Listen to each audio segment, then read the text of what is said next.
You're the voice of the Joker. Yes, I am. Look, I know we just met, but one thing you should know about me, I actually get anxious around new people. Were you into Batman growing up?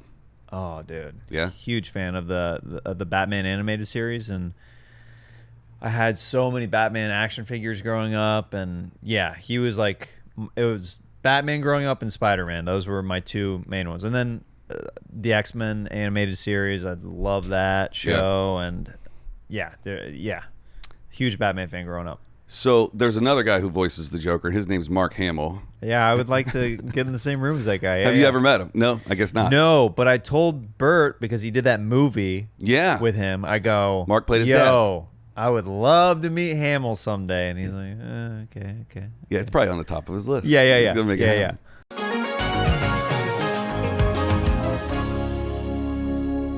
Welcome back to the Isaac Abrams Show, everybody. I'm your host, Isaac Abrams. Today's very special guest, comedian, writer, actor, producer, and now first-time philanthropist, Mr. Jeremiah Watkins. Hello. Welcome to the show, Jeremiah. Thank you for having me. Thank you for being here. Yeah. Let's plug everything you got right off the bat. Sure. You can follow me on social media at Jeremiah Standup on all platforms. JeremiahWatkins.com for tour dates in your area, hopefully. And then follow my YouTube, youtube.com/Jeremiah Watkins and youtube.com/Scissor Bros. On my YouTube channel, you can find my new series called Stand Up on the Spot. It's with a bunch of your different favorite comedians and me riffing on stage, taking audience suggestions, and making improv gold out of it. And that's all the stuff. And your specific podcast on your channel is Jeremiah Wonders. Yes, that's Jeremiah Wonders, yeah. So that leads me to my first question. Okay. How did you come up with the idea to get that voice-changing machine? I hadn't seen it on any podcast. I'd seen people use it as musicians, and I thought that it would be a cool kind of thing to do. The closest thing that I'd seen that I got inspired from is I used to do Todd Glass's podcast a lot, and he has this phone on his podcast where you pick up, and I still don't know how he has it routed. I've never asked him the tech behind the scenes of it, but it's an actual phone that you pick up, and it's a phone filter that goes right into the show, so you can be having a conversation like an old school radio show. Wow. Like, pop over here, like, it's like, oh yeah, it's like, you can be holding a conversation with yourself basically. Wow. And then like also having the guests like riff off of it. So I saw that and I was like, oh, what if there was like a filter that I could just give my guests to kind of play around with and mess around with, and that's where those boxes came into play. And are they labeled where it's like you can go, oh, I'm going to change it to this, or do you kind They're of like control 9 it? quick keys, and then there's like over a couple hundred different presets and stuff like that. So I have the 9, like, you know, the voice modulated down low, that's a popular one. Auto-tune's a popular one. Telephone, you know. So there's a handful that are go-tos that people can quickly click on. Yeah. Your episode with Fahim this week. This will come out many weeks from now, but the Beach Boys sketch. Oh, that was a fun. I listened to it on the way to work yesterday, and I was crying laughing. That was a fun bit. Yeah. Do you have a favorite guest that you've had on Jeremiah Wonders?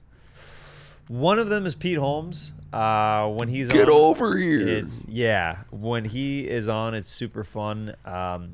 When Adam Ray's on, we've done a lot of different Dr. Phil episodes where it's him as Dr. Phil in full prosthetics with some of my favorite original characters bouncing off of him. So those are definitely up there. Melissa Villasenor, that was a fun one just because we were riffing different impressions with each other and stuff like that. So yeah, there's been so many guests over the years. At this point, like, we're in the mid 200s of episodes. So that's about 4 years. Yeah. And you kept it going all the way through Pandy, or did you take a break? Oh no, every week. So yeah, it's over 5 years now at this point. Wow. Yeah. That's a lot of work. And do you edit and produce it yourself? I used to edit it back in the day. My buddy Gage T. Arena, he's a very talented editor and producer. He produces Jeremiah Wonders for me, and then we'll trade notes back on edits and stuff like that. And he's a good dude. I met him in Huntington Beach on the 13th. Yep. Oh, side note, last time I saw Jeremiah face to face was the day of the lockdown, March 13th, 2020. We were getting literally notified like while we were there that this was probably going to be the last show for a while, and like even when we were headed down there, Kenny, who helps like book the club and everything, he goes, "Do you want to keep the show on?" And I said, "I actually do, because I have a feeling that we're not going to have live comedy for a while." So like, I literally piled as many friends in the car as possible, and I was like, "If you guys want to do sets, like, do it, because I don't know the next time I am going to have a headlining night where I can give stage time." Yeah. So You Gage brought was William there. Montgomery. William Montgomery, Joel. Gage, CJ Landry, Joel Jimenez. Yeah. The whole squad. Yeah, and William Montgomery, his opening joke was, "I feel sick." Does anybody have a fever? I think I have a fever right now. Oh, man. I remember. We were dying laughing in the green room, but the audience was like, they were starting to get scared because literally, the world was about to shut down. Yeah, when I left LA to go to the show, it was like no groups more than 250. And then by the time I got to Huntington Beach, which I don't think is still in the LA area, there were like 150, 125, 99. It was like dropping. Oh, yeah. It kept going. And Kenny was like, "Shut the doors, start the show, and turn your phones off." Right. Yeah. I love Kenny, man. He's a great dude. Yeah, I love Kenny. What's your favorite sketch that you've ever put out? Ooh.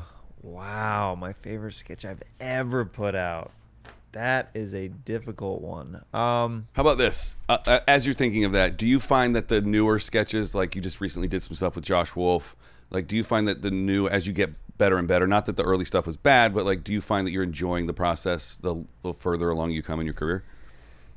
I think that what's nice is as you go a little bit farther in your career, you just have more context and a little bit more depth in your comedy. So there's a little bit more room there for the quality to rise and stuff like that. Yeah. Starting out, there's still some sketches I did in high school that I love. Mm-hmm. Obviously, the production quality is not there. Yeah. You know what I mean? Yeah. But there's some stuff that I made in high school and college that the funny is just as present, but like the thing that ties it all in eventually is like when the production quality meets the comedy quality. And that's when I think stuff starts to go and be shared a little bit more. It's more shareable when the audio is really good and the videos looks really nice. Yeah.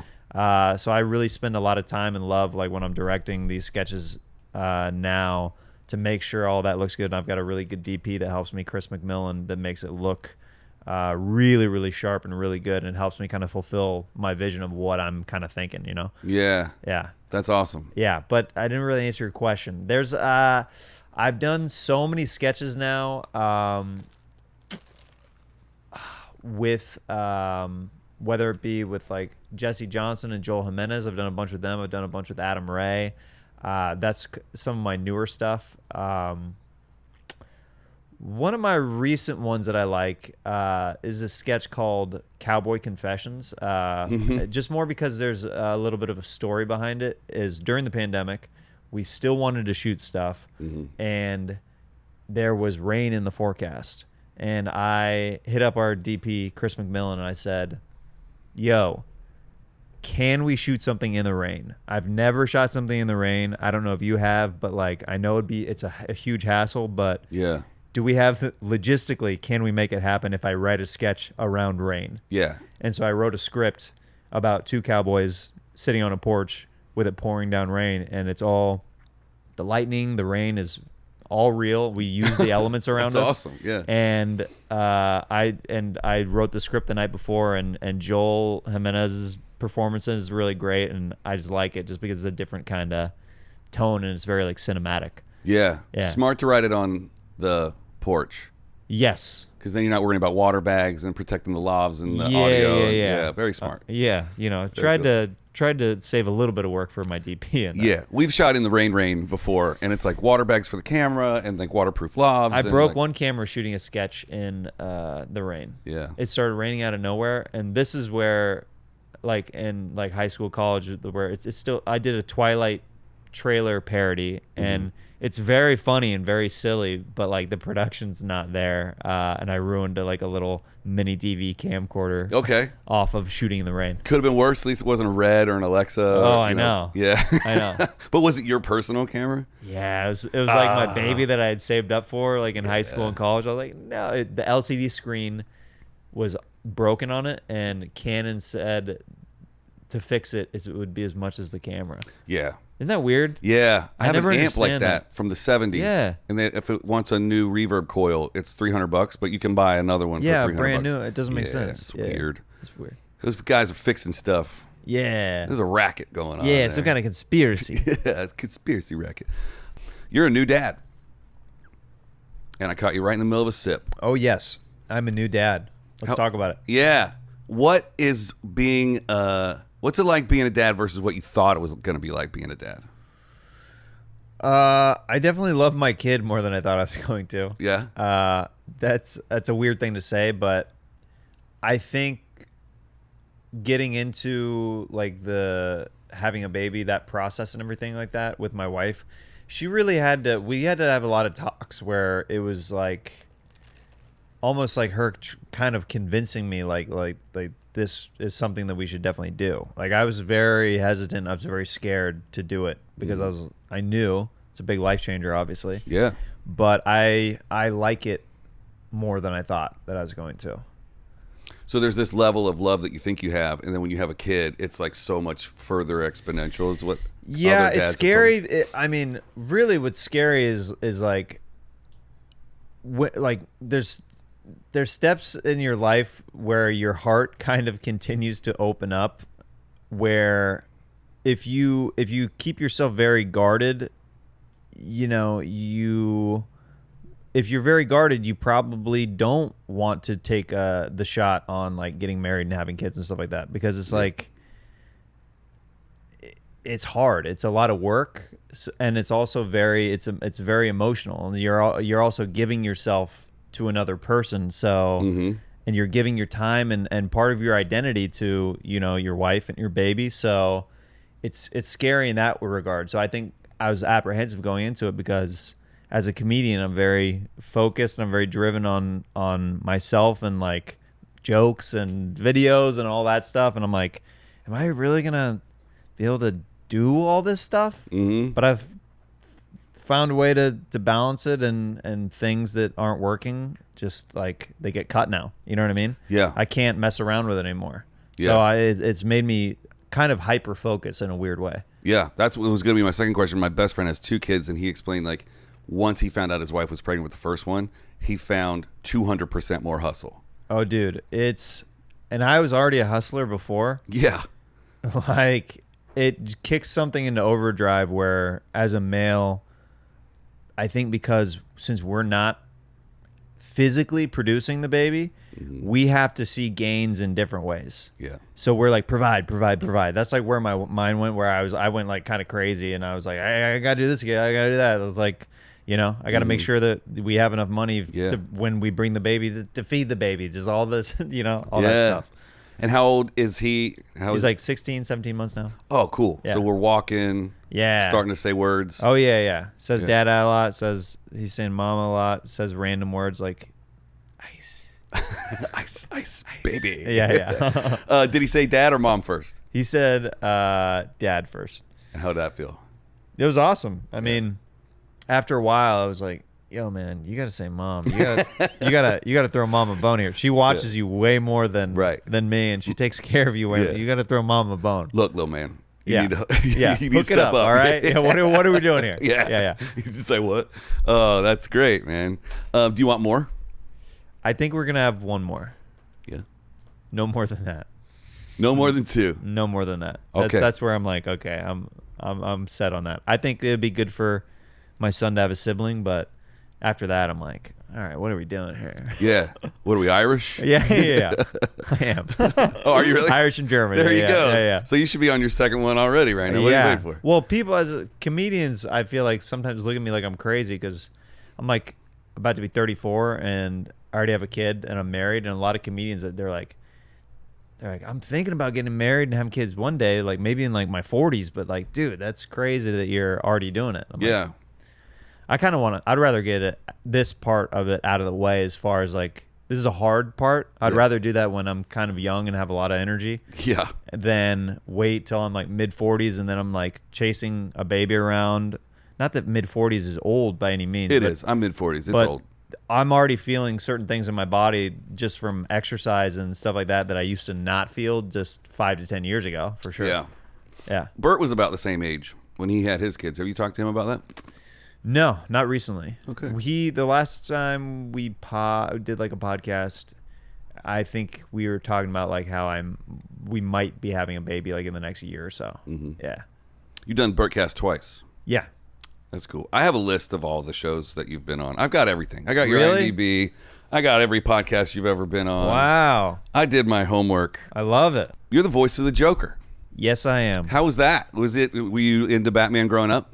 Oh, dude. Yeah. Huge fan of the Batman animated series, and I had so many Batman action figures growing up, and yeah, he was like, it was Batman growing up and Spider-Man. Those were my two main ones. And then the X-Men animated series, I love that show, and yeah, huge Batman fan growing up. So there's another guy who voices the Joker. His name's Mark Hamill. Yeah, I would like to get in the same room as that guy. Yeah, Have you ever met him? No, I guess not. No, but I told Bert, because he did that movie with him, I go, Mark played his dad.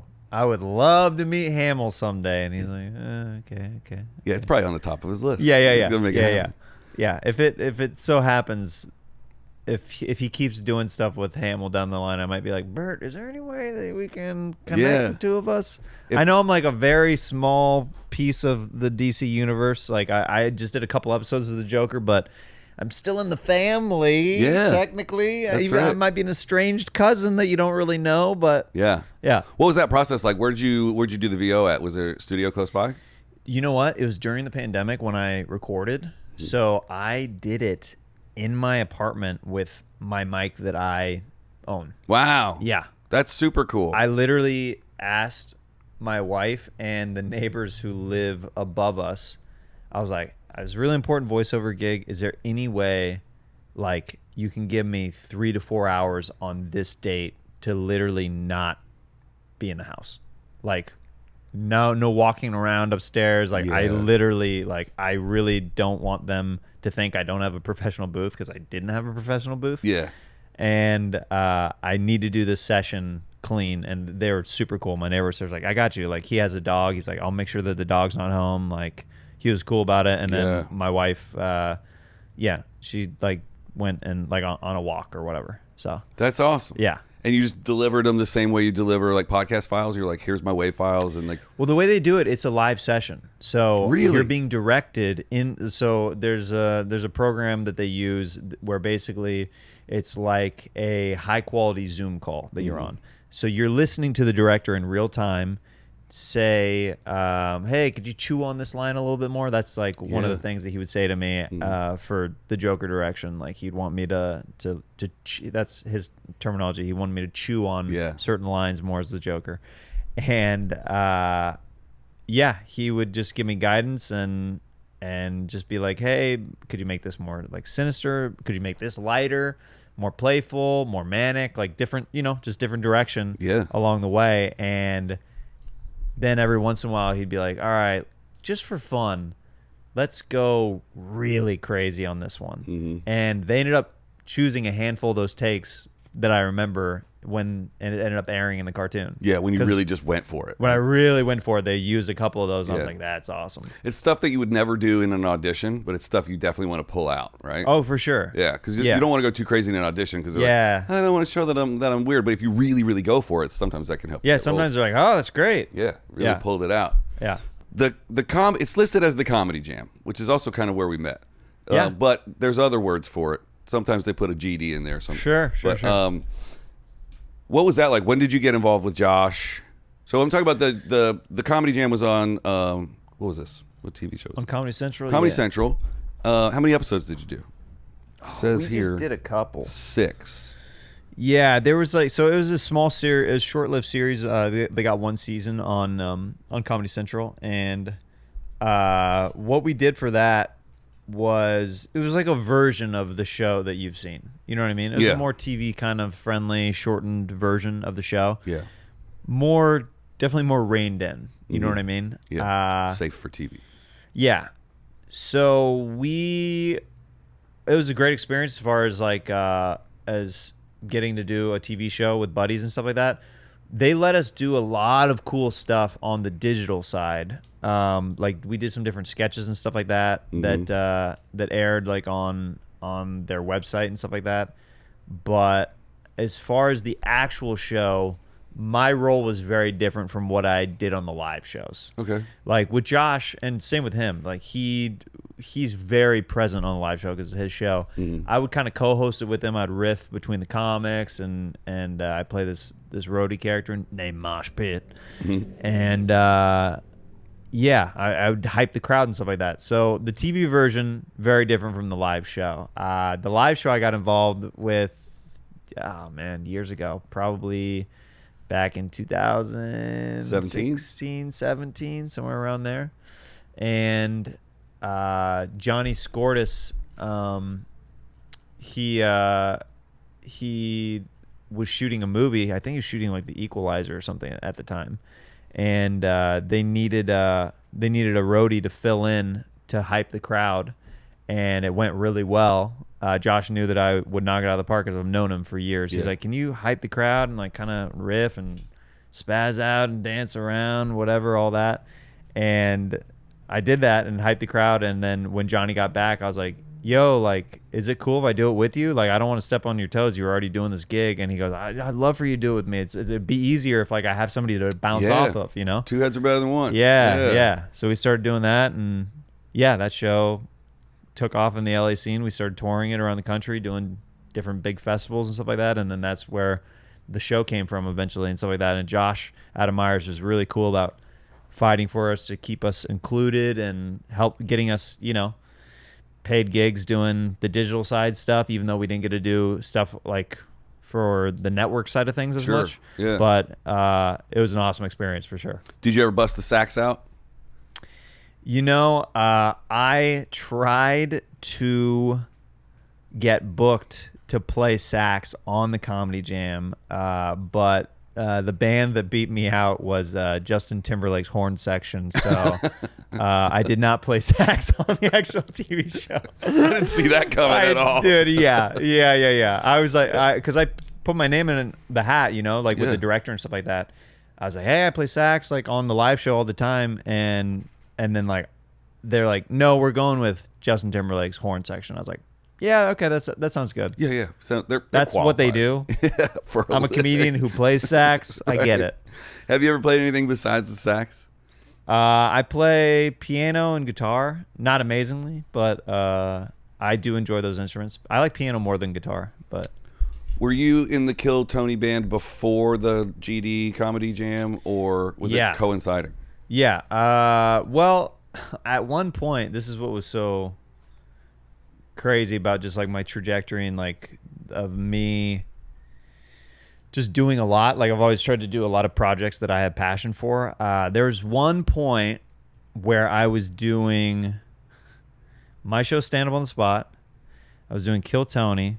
I was doing the Comedy Jam, and I was doing Roast Battle. And then there's also this other show that I was doing called Midnight Snack with Josh Adam Myers and Avery Pearson, where it was a late night show where we did music improv with the crowd, late night at like the Improv and stuff like that. Yeah. So there's an article written about me by Julie Seabaugh that was called The Busiest Comedian in LA. And it was about how I was doing 5 shows that were doing well around LA, like live shows at the same time, and how it was kind of a bizarre happenstance like that I was a part of, because all these shows have very different comics on it and very different moving parts, and those were good times, you know. Was it like Monday, Tuesday, Wednesday, Thursday, Friday, or was it like Tuesday I got 2 shows? Well, the only times where it started to conflict, where it started to become difficult, was when they switched the jam night to Monday nights, because Kill Tony was every Monday night. Yeah. And that's when I would have to sometimes choose to leave Kill Tony early and then go to the jam, or sometimes I would just say I can't make it to the jam because there's a big guest on Kill Tony. Like that's when it started to get like where it sucks, because 2 good friends are running these shows that have given me opportunities on the show, and then I'm having to have a talk with them like, I think I have to do this tonight, you know what I mean? Yeah, and they have to be understanding, right? They're like, oh yeah, do what you feel. For the most part, yeah. For the most part, yeah. Give me the dirt. Yeah. That's cool. I want to share with folks something that you said on a podcast, and I can't. I'll admit I don't know which one it was. Okay. But you talked about your path to getting friends and family at the Comedy Store. Okay. And you said, I knew that I had to have a killer 3 minutes, so I went and wrote 5 killer 3 minutes, and I performed a different 3 minutes every week. Yeah. And that's how you got friends and family. I just want to tell you personally that was like, oh, that's the smartest thing I've ever heard. Yeah. And much like my comedy, I don't have a punchline or an end, or I say the end a lot, but I just want to thank you for sharing that, because Sure. that's how I started writing comedy. It's like, I'm gonna get little 3 minute little bits. Yeah. I mean, it's important. Like, everybody's worried about their tight 5. It's like, what about 4 other tight 5s? Yeah, how are you gonna get to an hour if you're only working on 1 5? Yeah, the thing with the journey at the Comedy Store that's so hard about that is not only was I doing that like week after week, doing the new 3 minutes, but like I became known as that guy, and that's pressure. Oh yeah, when they're like, "Oh, what's Jeremiah's 3 minutes going to be this week?"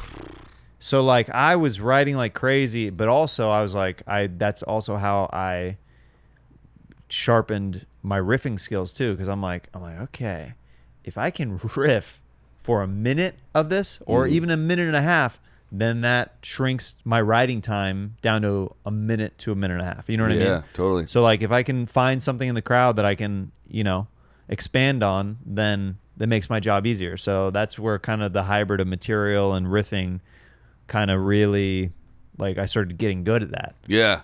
Have you I know the answer to this, but hopefully you have a story behind it. Do you have a favorite bit that you've pulled out of stand up on the spot that you just kind of wrote like right there on stage? I've got a joke. I've got this one joke that is probably going to go in my next special that I riffed on a stand-up on the spot show. I've got a couple jokes like that came directly from stand-up on the spot, and I maybe tweaked them a little bit over the years and stuff like that. But yeah, I've got a handful of jokes that are going to appear in my next special from working stuff out from stand-up on the spot, which is like the coolest feeling. Totally. Yeah. Do you record video on every stand-up on the spot, or do you just recently? We have been producing like the series for YouTube, which has been like, the goal for that is like, it's a series of improvised specials. That's like, we want it to be that quality, and we've been doing a really good job with I think obtaining that goal, and I'm really proud of the lineups and how they look and sound and everything like that. Yeah, they sound great. Yeah, they look great. Thank you. Do you want to keep it in the belly room, or do you have another room in mind that you'd move it to? I want to take it on the road more. That's the only thing. Oh, cool. Yeah. So I've got some road dates coming up and some festivals and stuff like that we're working on, where it's going to be like out on the road, like kind of on location a little bit more. So I'm excited to see where that goes. Is that a bring your buddies kind of thing, or is it using local comics on the road? My goal, I think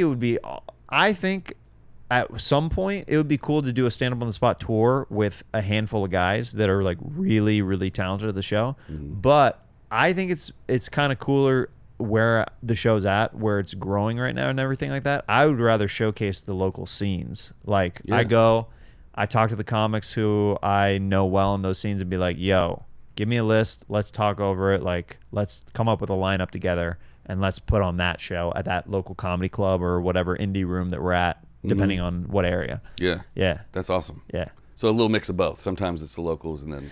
Yeah. I mean, in most scenes, I usually know at least 1 to 2 comics as a base, which is nice. Yeah, because you've been there already and met some friends. So then I can pull from that and be like, let's talk. Like, give me your list of people. Then let's research it together, and then I'll curate a lineup that I think fits the show well. Yeah. Yeah. What's your favorite city to perform in? San Diego's one of them. Yeah. Okay. Is that because of the club or because of the people? It's a perfect blend of people who are ready to have a great time, but they don't go too far with it. I love high energy crowds. Like I'm all about it, but sometimes high energy crowds can be because they're too wasted or whatever. But San Diego, like the La Jolla Comedy Store is one of my favorite clubs in the country, just because it's a perfect meld of like people who are just there for the show. A lot of them are regulars who so they are good, well-trained comedy audiences. Yeah. And they're just ready to have a good time. Portland is super fun. I love I love that. I was just in Madison, Wisconsin, and just did Comedy on State there. Comedy Works in Denver is amazing. There's like a handful, the Portland Helium. There's like all these, the Philly Helium. There's a lot of different places, and then New York, obviously. I love going there and visiting and doing like runs of different shows at all the clubs out there. Yeah, that's fun. Yeah. It's so interesting how you could just get so many spots in one night in New York. That's what's crazy about Texas is like I go to Texas probably more than any other market because it's such a big state, and there's so like I literally will do. I'm about to do San Antonio. I did Dallas last month, and I'm doing Fort Worth next month, all within about 45 days of each other, and probably none of the same people will be at those shows. Yeah. And then like Austin eventually, and Houston. Like there's so many places in Texas to get up. It's pretty cool. And people will drive 4 hours. Yeah. Not 4 hours, but for a long time. Yeah. And sometimes 4 hours. Oh yeah, sometimes. Yeah. What's the longest the fan has told you that they drove to see you? I think like 10 or 11 hours. What did that feel like? It's got to be crazy, right? I told them, I go, I am going to give you, because they told me before the show. Like, and it was, this is back in the day, like, it was a show like in Billings, Montana, and they drove like from deep Montana to get there. Yeah. And they're like, yeah, I drove like, they said like 11 or 12 hours to get there. And then I said, I will give you the best show I possibly can tonight. Like, and it wasn't a huge crowd, but I gave them everything. I wanted to make, I'm so grateful. That, to those people. Yeah. Right? Yeah. Like, so great. Anytime somebody drives a long way, anytime anybody comes out at all, whether they hear it on a podcast or whatever, I'm so grateful that they're coming out and they're supporting in any way, because as comedians, we're constantly having to plug and all that stuff. And when people actually show up, it means a lot, because we're like, oh, it's the thing that I've been working towards is working with other people, and they're actually coming. Yeah. Yeah. It's the same in a band, right? Like you show up and someone's like, I drove for 3 hours to come see your band. You're like, oh, I'm going to rock your ass. Yeah. Let's go. Yeah, for sure. Let's kick it up a notch. What's your favorite meal on the road? I think probably pizza. Pizza's a fail-safe, and I like trying it in the different cities and stuff that I'm in. Yeah, just Domino's in every town. Of course. Go to Domino's, Pizza Hut, That's what's so crazy to me is like anytime you go on the road sometimes, like where people are known for a certain thing, and comics will be like, there's a Chipotle right there. I'm like, what are you doing? Yeah. Like you can have that at home. Yeah. Like if you're in Chicago, like, experience like some deep dish or something. Or like a Portillo's or, You got to try the local stuff. Yeah. And I always go like, what are you guys famous for? And if I always ask the concierge, and if they have lived there remotely a decent amount of time, they usually have pretty good recommendations. Yeah. And because I'll be like, don't give me the typical response. Like, give me what you like to go to. Right. There's a Ruth's Chris down the street. Yeah. Get out. No. Yeah. Like, I'm going to ask somebody else. Right. Yeah. Do you care if I just rattle off this amazing list of podcasts that you've been on real quick? Sure. I'm actually curious to hear this myself. You've been on The Honeydew multiple times. Doug Loves Movies. You ever, well, no, you wouldn't have gotten on Getting Doug with High. You don't do that. No. If he would make some kind of exception, then you would have to wear a face mask and an air purifier. Yeah. KFC Radio, Legion of Skanks, The Bonfire, Whiskey Ginger with Santino, Your Mom's House, Adam Carolla, The Burtcast, Kill Tony, obviously. I mean, you've been on that a billion times. Tiger Belly, Riffin' with Griffin, Take Your Shoes Off with Rick Glassman, You Made It Weird with Pete Holmes, About Last Night with Adam Ray, Flagrant 2, Fighter and the Kid, History of Hyenas, The Josh Potter Show, and Ari Shaffir. And I'm sure I missed one or two, but that's a really impressive list. It's cool. Bad Friends is one of those too. Yeah, Bad Friends. You know what? I missed that because when I listened, they don't. Bad Friends, Stevie Weebee Show. Shout out to my Sissor brother, Stevie Weebee. Yeah. But no, those are big podcasts that I've been fortunate enough to guest on. Yeah. And now, the biggest one of all. Yeah, I think Does one of those particularly stand out as like, man, that was an awesome experience? It's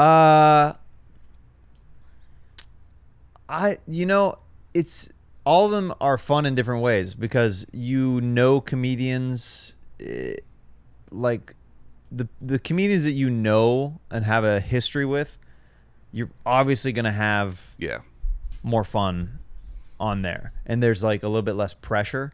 I think one of the more high pressure ones, because I respect both of these comics a lot, is Tom and Christina on Your Mom's House. That's a big podcast where I'm like, I went into it being like, dude, like you gotta be a good guest on this show. Like it's really important, because if you're not, like, because I'm not a huge profile guest, so they're doing me a favor by having me on.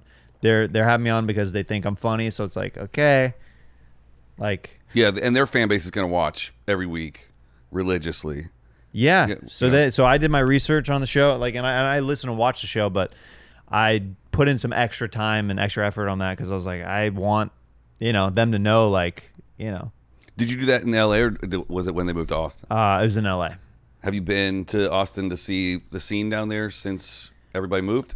Yeah, a little bit. I've done I've done a couple years of Moon Tower Comedy Festival, and then I had like early on I had like a one-nighter that I did where I headlined in Austin, but I haven't been there too much recently. I'm due a trip to Austin for sure. Are you excited about Rogan's Club? Yeah, when it opens up, I would love to perform there. So yeah, for sure. It might be open by the time this comes out. Yeah, you never know. I have a lot of friends, obviously, who are like involved with, who are going to be involved with helping get that club off the ground and like booking and stuff like that. So yeah, I'm hoping for everybody's sake that it opens sooner rather than later for sure. So you still keep in touch with Adam? Yeah, I saw him at the last couple of times I've been in Austin. He came out to a couple of my shows that were at Moon Tower and stuff like that. So I got to see him there. So it was cool. Solid. Yeah. Great guy. Yeah. Emily's also great. Yes. Love Emily. Yeah, Adam is the guy who passed me at the Comedy Store. So. Right. Yeah. What was it like watching your name getting painted on the wall? Amazing. They just painted a fresh round, so I watched. Our friend, Honey Dude, Ryan Stickler was just on the show. Yeah. And he just got his name painted on the wall. Yeah. A few weeks ago. Pretty amazing. Yeah. Did you film it? I did. Yeah. Yeah. You put literally at that club, the phrase "blood, sweat, and tears" that's a real thing at that club. Yeah. I bled on that stage.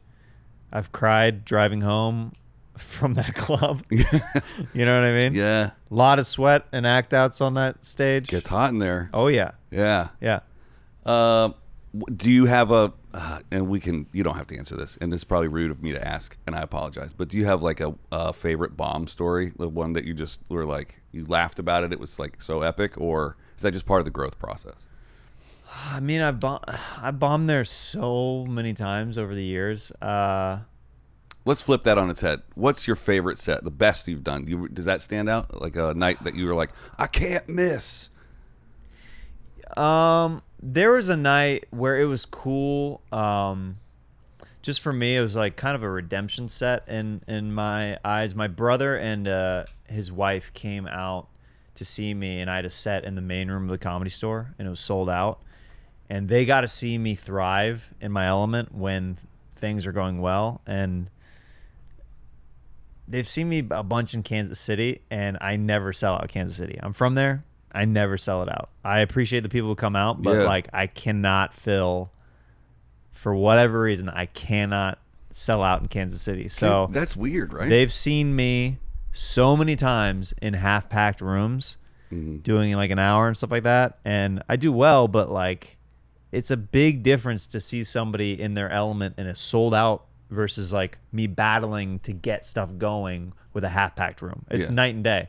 So they saw me firing on all cylinders, sold out, and I had a killer set, and that was like it felt really cool. I was like, it's kind of like, I told you guys, you know what I mean? Like that kind of thing. So it's kind of a redemption set. You're like, oh, Jeremiah's off doing his little comedy thing. Right. And then you're like, pow. Yeah. And they're super supportive. So they don't really think that, but like, even though they don't think that, I still feel that on the inside. Like as somebody who is, as a comedian, always seeking approval. Like, I'm like, that's what I do when things are like, when lined it all up lines properly. Up. Yeah. Perfect. Yeah. Which lends us to another story about family being at your show, which is your special. Yeah. That was a lot of family at that show, right? Oh yeah. Your special family reunion, which is on Amazon right now. Yeah. How'd that all come together? Was it planned to have all the family there? No. So the title came after you shot it. Yes, the title came after I shot it. It was such a unique show. What I planned, I brought Gage back that weekend with me to shoot the shows for what I thought might be. I thought I was going to put out like a crowd work special, right? But that show was so bizarre that I was like, this will never happen again, and I won't let it happen again. Right. With all my family being there, it was my mom and her husband on stage right with their group of friends, and then stage left it was my dad and his new wife, and my brother and his wife were like in the middle of the crowd, and then it was literally people that I went to high school with that I hadn't seen. I literally started to do crowd work multiple times, like, hey, where I went to high school with you. Hey Randy, how's it going? It was, you know what I mean? Yeah. So it adds such a different flavor and a different energy to it, and that's where the special came from. I was like, you know what? There's a lot of material that I've been wanting to put out from this anyway. We'll mix it with some crowd work, and the weird theme of the show being that my family surprised me, which they did, and that's where the special was born. Yeah. Do you have another special in your sights coming up? Like, I do. I'm editing something right now where if it gets the Jeremiah approval, then I'm gonna try to either shop it around or self-release it. We'll see. But I'm 40 minutes into it right now, and I'm feeling pretty confident about it. Like into the edit. I'm liking it a lot. So, okay. Yeah. That's cool. That's a nice little teaser. I won't keep pressing you for that, but we'll look see. forward to it. Yeah, we'll see. But it's a different hour that I'm excited to get out that I've been working on for years. So yeah. How much past an hour do you write when you want to burn a special? And by burning, I mean taping a special, right? So like to go back out on the road, I guess you can still do it while you're editing, right? But you can't. Yeah. Once it comes out, then it's technically, that's kind of the etiquette nowadays. Back in the day, you'd still see comics doing stuff from their specials. They did not retire. Like, as far as like, I think guys like Seinfeld and stuff like that, like I think he's comfortable still doing jokes from. I think he does, like when he does those huge Vegas gigs, I think he does the hits. Yeah, that's what you want to see. Yeah. Yeah. It's like if you go see Bert, you want to hear the machine, even if you've heard it 12 times. I know. Do you hope to have like an iconic like closer like the machine one day? Or is that a dumb question? Like, of course, everybody would want a machine. I think, honestly, it's a gift and a curse to have something like that, in my opinion. I would rather have multiple bits that people love rather than one closer. Yeah. That's like an extended long thing, because I'd rather, have bits that people, if they yelled it out at a show, then I could easily slip into it and it not be like, I don't want to shift my whole show around to do this thing that you're asking me to do, that kind of thing. So it'd be cool. Yeah. Be cool to have it and not need it. You know? Yeah. Just pull it out every once in a while. Steve Martin got to that point where that's why he ended up retiring. Yeah. He got to that level where like he was like, a pop artist where people were yelling out his bits. Yeah. Or he'd just start the premise and people would be dying laughing. Yeah. Like, that's only happened to me one time. Yeah. I'm like, that feels weird. When people laugh, have you found that like when you're working on a new bit and people laugh in a new spot, does that help you like rearrange how you're writing the bit? Oh yeah, I try to listen to all my sets that where I'm like when I'm working on stuff, and that's a big part of my writing process. If I say something a certain way or if I riffed a line differently or whatever, I take that into account and really work on that, like where I A/B it from different sets and see which one's funnier, which one's more consistent, and get pretty analytical with that kind of stuff. Yeah. My friend Anthony Davis has an opening bit where it's a setup, and then he has 3 tags in his punchline. Well, the first one is clean, the second one is like kind of dirty, and then the third one is raunchy. And he judges the crowd's reaction, and he has 3 sets ready to go. It's like if they pop the hardest on the clean, he's going to do his clean set, and then if he does they do the middle, and he's like that calculated, and he has a spreadsheet about how many times people have laughed at his jokes. jokes. It's a way to do it. Yeah, it's way more calculated than I could possibly ever hope to be, but shout out Anthony. We are coming up on 45, so I have some rapid fire questions that I ask everybody on every show at the end. Anything that you're stoked about right now? Things are good. I mean, like, I've got, I'm Just general stoke happening. I'm general stoke with the wife, the baby, the comedy stuff. I'm very grateful. Yeah. Very cool. Yeah. Do you speak any other languages? A little bit of Spanish. Poquito. Un poquito. I tried to speak Spanish yesterday on a Spanish AT&T commercial, and I failed. No bueno? No.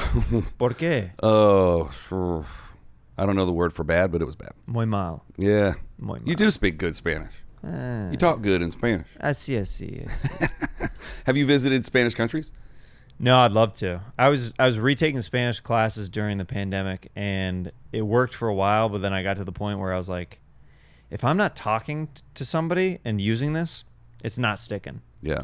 I got to that point where I'm like, oh, I'm feeling good. Like I got back to like my like kind of high school level, and then I wasn't talking to Spanish friends enough, or like around Hispanic people enough. So I was like, yeah, this is fading away real quick. Yeah.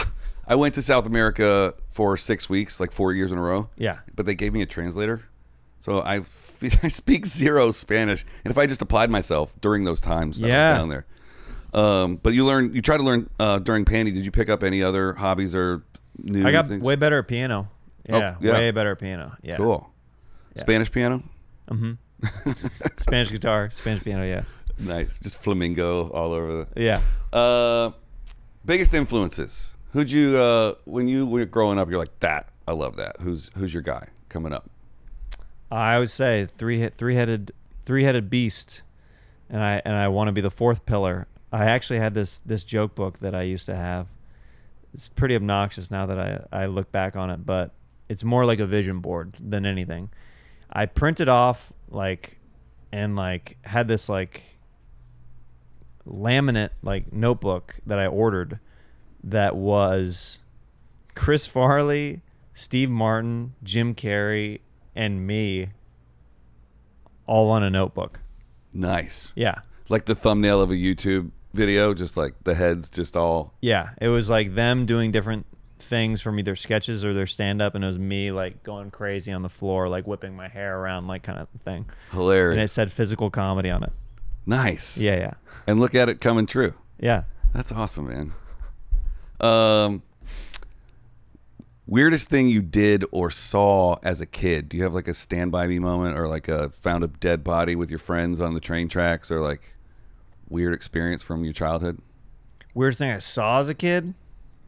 I mean, I didn't know what masturbating was, and I watched my friend jerk off. Okay. That's pretty weird. That's weird. Yeah. Yeah. I was a very sheltered kid. Same. And yeah, he told me that he could do a magic trick, and I was like, all right, let's see it. I can make my body explode. Yeah, pretty much. Yeah. I remember when I didn't know what it was, and my friend told me about it. He's like, do you want to see it? And I was like, no.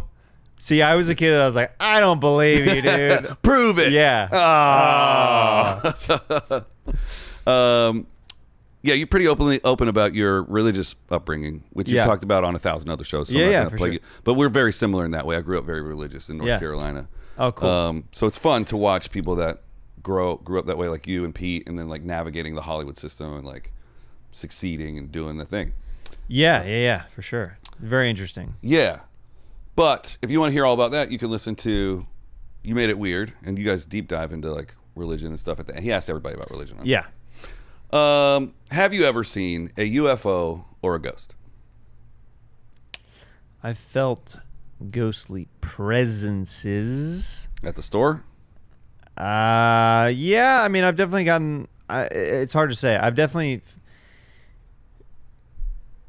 felt that thing on the back of your neck, like that kind of the shivers up and down your spine kind of thing, like that sensation. I felt that a handful of times where I felt like something was present around me. It's happened at the store. It's happened at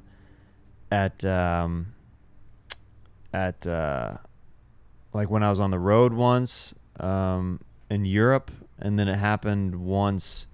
Actually happened at once. I haven't told my wife about this yet, but it happened recently at where we live, and the place where we live now. And I'm really hoping that there's nothing that's around our place. And this was recent. It was recent. It was in the middle of the day. It was in the middle of the day where like I literally had to go into every room because I was hearing like weird noises, and then like when I walked into a certain area, I just got this really weird feeling. Wow. And like I felt like something was like around me, and I just can't explain it. And the wife and the baby were out. They were out. Yeah. Yeah. Wow. Yeah. Okay. So is this one, if you feel it again, then you're going to bring it up, but you're not going to spook her on just one time? Well, we've already thought that there could be something in our son's room, but we also like have seen way too many freaking horror movies where we're like, he's waking up at all hours of the night. Is something in the room that's scaring him? You know what I mean? What's like, wrong with our baby? No. We've seen way too many of those. Yeah, I mean, it's hard to say whether or not he's just literally just a newborn who is having trouble sleeping, or if there's some kind of presence. Normal or paranormal? Yeah. But you got the camera in there, right? We do. Yeah. Do you ever scrub through it, fast forward, just to see if there's any like stuff but that floating? Yeah. Yeah. Okay. We should do that though. Now I'm freaked out. I'm sorry. I don't mean to freak you out. I'm totally tanking this episode. I'm sorry. No, you're good, dude. I'm like lower energy. I haven't not felt funny this episode at all, but it's more of like an interview show. So yeah, it is. I mean, some episodes are like I put all this shit away and we riff the whole time, and some episodes are like a fucking 2020 Barbara Walters interview, and people like both. So I'm not going to do a Barbara Walters voice. I was about to try it, but. This is a stupid question, but I ask everybody, have you ever experienced a natural disaster? But I'm assuming, being from Kansas, that we can say... Tornadoes, very close, but never actually... I've actually been in more earthquakes out here, but the first one I ever experienced, an earthquake started right as I turned on the ignition to my car. So I thought that my car was breaking. Right. Because everything was moving in my car, and I was like, what? And I'm from Kansas, so I've never experienced an earthquake. I literally, no context. I was like, I got out of my car, I popped the front hood, looked under, and then I'm looking at it, and the car is doing this, and I'm feeling out of balance. It must have been a big one. It was a decent-sized one where I felt like out of balance. It was back in like 2009. Yeah. Yeah. They were bigger back then. Yeah. The first time I was ever surfing in Los Angeles, it was me and my buddy and some guy teaching us, right? And we're just like totally wiped out from trying to surf. Of course, you couldn't get up. So we're standing on the beach, and I'm like, man, my legs are jelly. And the other two guys were like, wait, I feel that too. And the sand was shifting. Ooh. We were standing on the beach, and that was my first earthquake. And I was like, we got to go. There's going to be a tsunami. We're all going to drown. Yeah, that's scary. Yeah. That's scary. I live at the beach now, and I constantly think about, like, am I going to wake up underwater? Yeah. One of the best, I go boogie boarding every once in a while at the beach. One of the best waves I ever had, there was a tsunami close to Japan or somewhere that just the recoil all the way to LA, the waves were crazy high. I was getting air off of waves on a boogie board. Yeah. It was literally launching me where I was getting hang time in midair, and then you're like, oh, this is awesome. Gnarly, bro. Yeah. You're like, I'm going to be on the cover of Bodyboarding Monthly. Right. That's awesome. All right, we got 3 more. What is your favorite vacation spot or destination? Where do you like to go chill out? Honestly, more recently, it's there's some places like Santa Barbara, or like there's this place called Carpinteria. Mm-hmm. Really beautiful little town on the way up to San Francisco. Not crazy far, just like a couple hours north of here. Yeah, wine country, perhaps. Without the wine. I recently did a show in Napa, and it was like really nice in that area, but I've never like necessarily stayed in that area. But yeah, cool. Yeah. This is solely based off the fact that I'm going there tomorrow, but I ask everybody anyway because I'm a big fan. Do you like to go to Las Vegas? Not particularly. Yeah, I didn't. I kind of could guess that one. There's not many things there that, I mean, I'll do shows there. I like doing shows there, but I really am not, there's a lot of things there that I don't really do, so Yeah. it's not really attractive to to me to want to go there. I used to go there with buddies every year, Yeah. and it was fun. We'd go to different casinos, we'd be loud and obnoxious and dress up in weird things, or I would dress up in weird things, and that was how I was crazy out there. As I dressed in short shorts and like a sombrero and like open chest jackets and stuff. And some casinos were like, "You're not allowed in here." Really? Yeah, Wow. yeah. They're like, "You don't have appropriate dress attire." I'm like, "Okay." Was it the fancier ones or? Yeah. Yeah. I could probably Win, Encore, Cosmo. Probably, yeah, probably one of those. The ones you don't want to go into anyway. Yeah. That you could do that all day long on. I always want to call it Franklin Street, but Old Vegas, the downtown. Oh, gotcha. Yeah. Yeah, go to Circus and that thing. You can wear it in Circus for real. Yeah. My last question. This is how we end. What is the best meal you've ever had in your whole life? It's probably one of my mom's meals. This is like, it's more like, in my opinion, it's hard to say.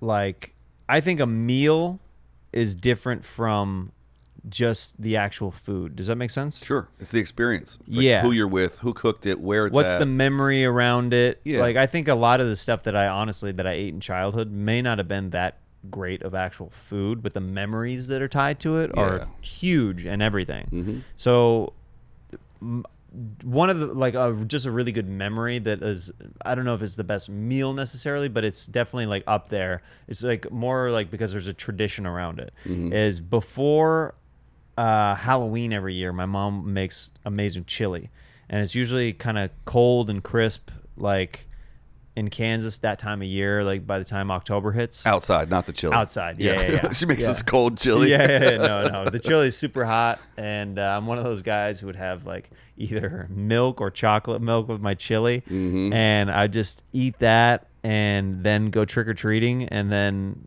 it was just like I'd go with like my brother and my sister or like different friends and stuff like that, and yeah, that's like a good meal memory, like attached to a very specific food. But my mom's like Mexican food, and like she's got this amazing like white cheese dip that she makes that's like jalapenos and black olives, and yeah, it's just really good. Yeah, and it's around lunchtime while we're recording right now, so Yeah, it's like yeah. getting us probably. I'm getting hungry. I don't know about you. Yeah, for sure. Let's plug everything you got one more time, Jeremiah, and we'll send you on your way. Yeah. Follow me on social media at Jeremiah's Standup. Tickets at jeremiahwatkins.com. If you come see me live, I'll be more lively and riffy. And then Jeremiah Wonders, Scissor Bros, and Stand Up on the Spot. Check it all out. And yeah, dude, thanks so much for having me. Thank you for being here, and we'll see you guys next time on the Isaac Abrams Show.